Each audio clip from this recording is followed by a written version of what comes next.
Жігіт өзінің махаббатына көңілі толмайтын, менің қалыңдығым елден ерек болуы тиіс деп ойлайтын.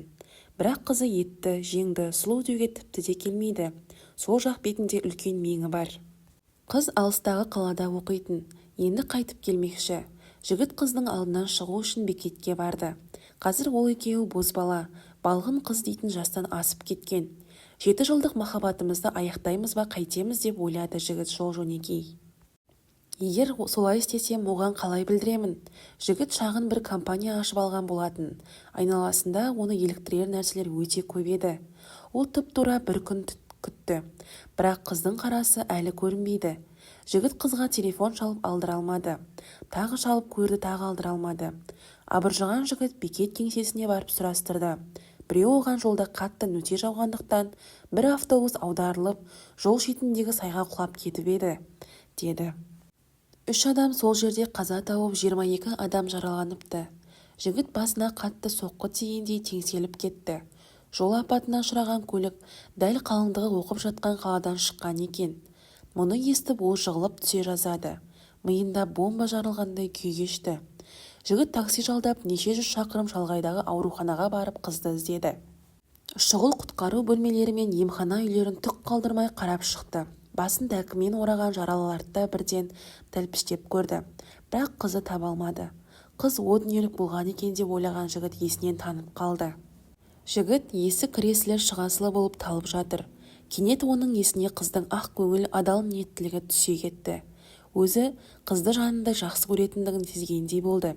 Өзінің қалыңдығы неге анау терісі ғана сүріліп кеткен әйел болып қалмады екен?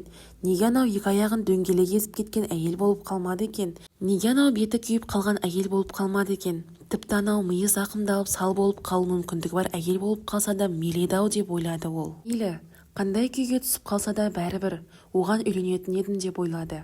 Десе де, жігіт осы бір зобалаң алдында өзінің өлшемін қанша төмендетсе де қызды таба алмады. Аяқ астынан қыз телефон шалды. Қыздың дауысын естігенде ол қалтырап кетті. Қыздың айтуынша олар отырған көлік ен далада бұзылып қалып, басқа бір автобусқа отырған екен. Жолда сел жүріп, көпірді құлатып кетіпті де амалсыздан тағы бір көлікке отырыпты. Ұзын сөздің қысқасы, жол-жөнекей көптеген әурешіліктерге жолығып, бір күннен артық уақыт кешігіпті. Қыз ауылдағы бір қонақ үйде екен. Құдай жол берсе, олар ертең-ақ қауышып қалатын сияқты. Қыз көп әңгіме айтты. Жігіт көз жасы көл болып үн-түнсіз тыңдап отыр. Ол қыздан телефонын қалайша жалғанбайды деп сұрады. Қуаты таусылып қалыпты деді. Жігіт естімегендей ұйқысыраған адамша осы сұрауды қайталай берді.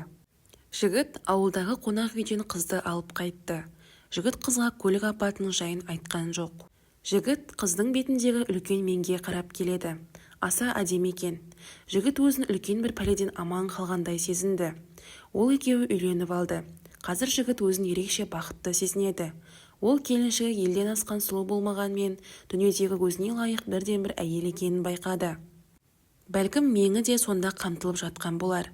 Бірнеше жыл өтті. Бір күні кешқұрым жігіт келіншегіне, мен сенен айырылып қала жаздап едім, деді. Қалайша? Деп сұрады келіншегі. Бір реткі жол апатында шынында жол апаты туылмай тұрып, менің көңілімде бір шырғалаң туылып еді. Кейін нағыз шырғалаң туылғанда көңілімдегі шырғалаң зым-зия болды. Не деп кеттің өзі? Деді әйелі түсіне алмай. Жігіт жымиып, рас айтам, бізбен еш қатысы жоқ бір реткі жол апаты менің махаббат пен бақыт жөніндегі өлшемімді төмендетуге себепші болды. Нәтижесінде тіпті де мол бақыт пен махаббатқа ие болып отырмын, деді. Әйелі сонда да түсінген жоқ. Жігіт, болды, басыңды қатырмай-ақ қой, мен сені сүйемін, деді әйелін құшақтап.